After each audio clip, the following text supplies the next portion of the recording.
The following presentation was made possible by the Alltech Media Group, a Southern California multimedia company providing exponential branding and marketing services to all their clients. The Alltech Media Group understands the value of the 3W strategy, providing their clients proven, trackable results. Let us make it easy for you to grow your business.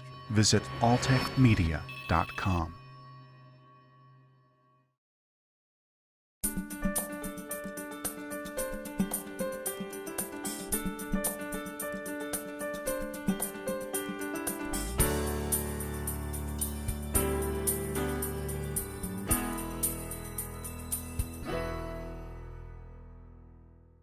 After nearly 10 years of advocating for more growth and expanded operations, the Chamber recently joined the Air and Marine Operations Center at March Air Reserve Base to celebrate a groundbreaking for a new facility expansion that will help our Homeland Security team better protect our national defenses.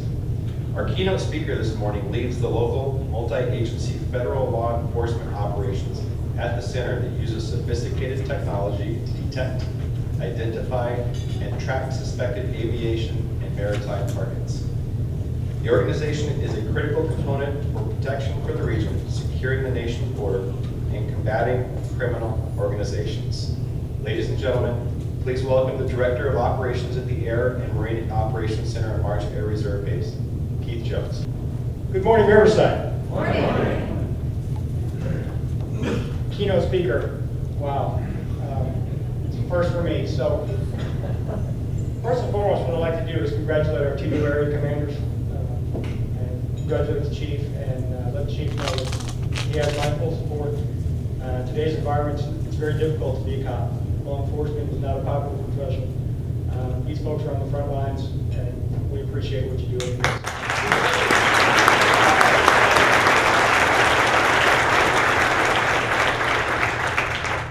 People often ask me, KJ, what do you do? Well, I work at AMOC. And it goes sideways. What's an AMOC? It's a very well-kept secret, actually. And we kind of like it that way. But it resides right here in your backyard. And it is a national treasure. It is one of a kind. It is the only center of its type in your government. We're very proud of what we do there. I'm going to take a few minutes and kind of go through what we do every day. Talk a little bit about the people, a little bit about our technology. And it's an exciting time. It really is. It's a great day to be in Riverside. It's a great day to be at AMOC. So we just talked about a little bit about our groundbreaking ceremony on October 26th. It's been a long time coming. But that's just the beginning of our work. So with that, let me move forward here. Just to set a little context, a lot of people don't understand the Department of Homeland Security is a very young department. A lot of people don't understand who actually is in the Department of Homeland Security. Care and feeding for the Air and Marine Operations Center, or AMOC, comes from Customs and Border Protection. CBP is one of seven large operating components within the Department of Homeland Security. Customs and Border Protection, Coast Guard, Transportation Security Administration, Secret Service, Immigration and Customs Enforcement, U.S. Immigration and Immigration Services, just to name a few. Within CBP, there's 3 large operating components. Office of Border Patrol. I've been doing this for 26 years. I wore a green uniform as a Border Patrol agent for nearly 20 of those 26 years. 22,000 strong, guarding our nation's borders between the ports of entry throughout the United States and Puerto Rico. Office of Field Operations. Again, another large organization, about 22,000 strong. Those are the folks in the blue uniforms that greet you at the airports, land ports, and seaports. And then there's the Air and Marine Operations. We belong to Air and Marine Operations, much smaller organization, about 1,700 total strong. Like we often say, we've got the coolest toys. Air and Marine Operations, and I believe there's a fact sheet on the table if you want to read more about AMO, or Air and Marine Operations. Operates about 250 plus or minus aircraft, ranging from large 4-engine P-3 Orions all the way down to small light enforcement helicopters and everything in between. We also operate about 300 vessels nationwide. Coastal interceptors work very closely with the Coast Guard, keeping our shorelines safe and secure. And then there's us. We're about 200, right now about 230 strong, right here in Riverside. We are a multi-mission, multi-domain, international law enforcement operations center. I like to stress operations and law enforcement. We're often misconstrued as a technology-only center. And while technology is a big part of what we do, we're going to talk a little bit about some of the technology. We're about law enforcement. We're about supporting our federal, state, and local partners in accomplishing their mission. Our focus is on non-commercial aviation, non-commercial maritime. Now, our technology enables us to see all of the commercial traffic, both in the air and the water, but our focus is on that privately owned, non-commercial charter aircraft and that small recreational vessel. How do we do it? Technology challenge too. I don't know if you can even see that laser, but this is our recipe for success here. It's the people, it's the partnerships, and it's the technology that we bring to bear that has made us so successful over the years.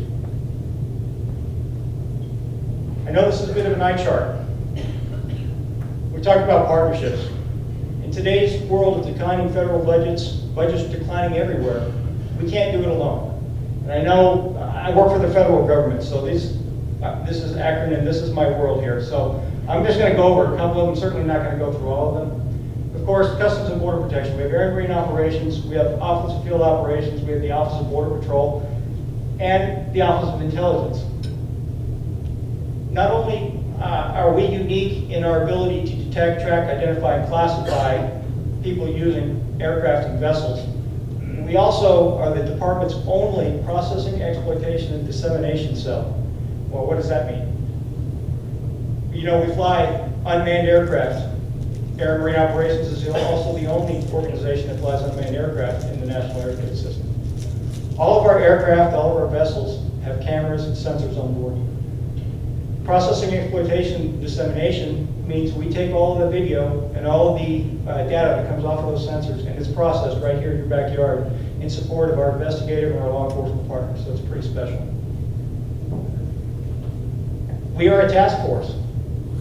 And of course, the genesis of the AMOC is air, so we have representation from the Federal Aviation Administration. We have representation from the Immigration and Customs Enforcement, U.S. Coast Guard. Our long-standing partnership with the Department of Defense. We have Air Force Northern representative on site. We have Joint Task Force North, which belongs to U.S. Northcom, on site. We extend our influence, the extent of our influence is not only in the United States, CONUS and Puerto Rico, but it's international. We extend our influence down to the source and transit zones, down to South America. We work bulk narcotics smuggling coming out of the South American countries with our partners, the Department of Defense, Joint International Interagency Task Force South. We also have representatives from the government of Mexico. One of the things that we strive to do in our strategy to defeat criminal organizations is to catch the bad guys before they actually get to the United States.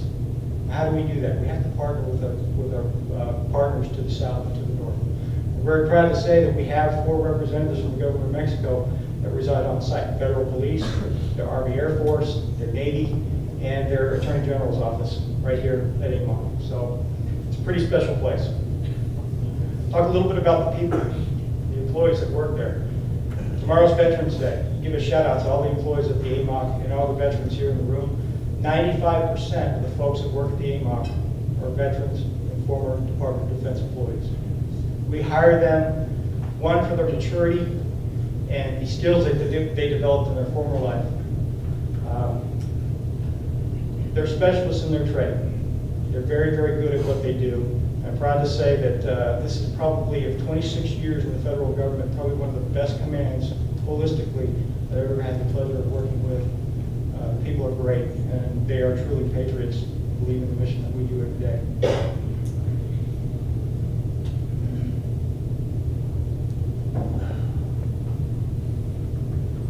A little bit of history. Well, why is there an AMOC? Well, 1960s, early 70s, we had a very rampant smuggling problem. Southwest border, and the southeastern coastal region, South Florida, the Gulf of Mexico, to the tune of thousands of aircraft that were crossing our borders yearly, almost with impunity, primarily for purposes of smuggling narcotics, cocaine, marijuana, heroin, etc. Customs at the time, and AMOC actually is a legacy customs organization, was ill-equipped.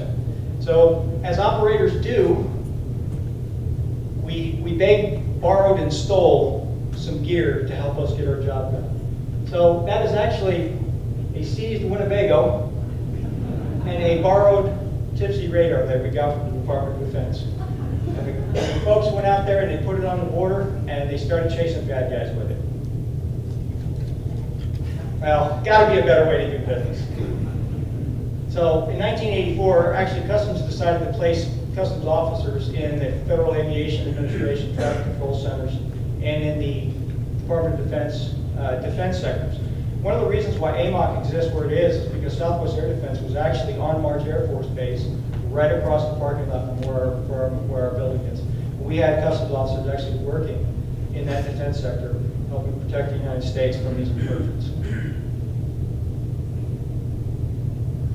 In 1988, we established the AMOC. And there was actually two facilities established. There was C3I East and C3I West. AMOC was C3I West. Our other facility was in Homestead, Florida. And that actually is a photograph of our original operations floor. We got two screens, and it almost looks like a throwback from NASA. 1994, actually, let me back up. 1992, Hurricane Andrew came through and actually leveled our facility in Homestead, Florida. Fortunately, technology advanced to the point where we were able to consolidate the entire mission out here. So the entire mission was subsumed here at the AMOC, C3I West, in 1994. We also have two subordinate facilities. We have a group of folks in the National Capital Region that look over the airspace, protection, flight restricted zone over our nation's capital. We also have a subordinate facility in Puerto Rico that does the same thing we do for the island of Puerto Rico and the surrounding airspace.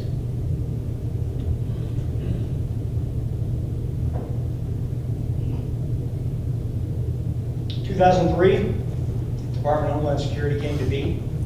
2005, through a violent clash of cultures and organizations, we came to fall under the Air and Marine Operations. A very tumultuous time for us. Again, newly formed department. We had multiple legacy departments coming together, Department of Justice, Department of Agriculture, Treasury, Customs, all came together and formed what is now Customs and Border Protection and Air and Marine Operations. So suffice it to say that bad guys are never stagnant. Transnational criminal organizations are always improving their techniques, always finding new ways to beat us, always testing the electric fence. So we need to try and stay one step ahead of them. Of course, dealing with federal bureaucracy, which they don't have to deal with, is very challenging. Talked about our work over the last 10 years. I want to say thank you very much to the community of Riverside for their support over the last 10 years. I've been at AMOC since 2012.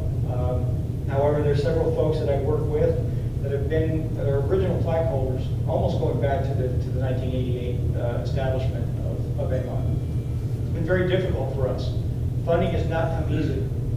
This organization is operated on a shoestring budget, comparatively speaking. Scotch tape and bubble gum was a mantra. That is, I say that somewhat in jest, but it really is true. And it certainly is a credit to the folks and the men and women that work at AMOC every day. They've done a lot with a little. We talk about our technology. I will tell you that the Air Marine Operations Surveillance System, which is our staple technology, is the most advanced air surveillance system in the country, period. And that includes, no discredit to our Department of Defense partners, but the technology that we use is second to none. And it resides right here in your backyard. Government owned. Our folks, we have a team of contractors that work on it for us. We're constantly evolving, constantly improving. Wonderful, wonderful technology. So let's fast forward. This is where we are today. October 26th, we broke ground on a brand new 22,000 square foot facility. This project actually started back in 2008. And again, it was a very ambitious project by government standards. And unfortunately, it crumbled under its own weight in the bureaucracy once it got inside the Beltway. I think in large part to, and a credit to the work that the folks here have done to support us, lobbying on our behalf, meeting with folks in Congress. In 2015, we actually got a visit from the House Homeland Appropriations Committee. And that started the genesis of a modernization program that is now starting to culminate. Last year, we went through direct appropriations, which is unheard of. While Air and Marine Operations and CBP does a good job of taking care of us, by the time the money gets to us, it's usually been picked over pretty good. So we actually received a direct appropriation last year, $5.5 million to hire 55 more people. First step of our modernization. Wonderful, wonderful opportunity, and we're in the process of bringing those folks on board right now. Last year, we got another visit from the House Appropriations Committee. And again, the money ferry dropped, bank error in our favor. We did receive a direct appropriation, which has enabled us to break ground on this brand new facility. So it's exciting times. It's a great day to be at AMOC. But our work's only beginning. As we look ahead, we're still where we need to be. Bad guys are still one step ahead of us despite our best efforts. And so we're looking at further expansion. In addition to the 55 bodies, we're looking at bringing on an additional 71 personnel. We've realized a requirement for an additional 22,000 square feet. So that's the next thing on the agenda. Once we break ground and finish this facility, we're just now getting a little bit of breathing room to get our jobs done. So the DHS, Department of Homeland Security, table of space requirements will permit us another 22,000 square feet based on the size of our staff. And then there's a remodel of the existing facility. So, I say this, not only is this a step in the right direction for Homeland Security and our ability to protect our nation, but this means this is a significant financial and economic impact to Riverside. The salaries and earnings alone represent $30 million. Folks that work at the AMOC live in, shop, reside in the county, and spend their money here in the county. And that translates to millions and millions of dollars of revenue for the city and for the county of Riverside. So, again, I want to say thank you to the county. I prefer to just throw something at me. So just a couple more things. We're looking at some real exciting things coming on the near-term horizon. Some of them are already in the work.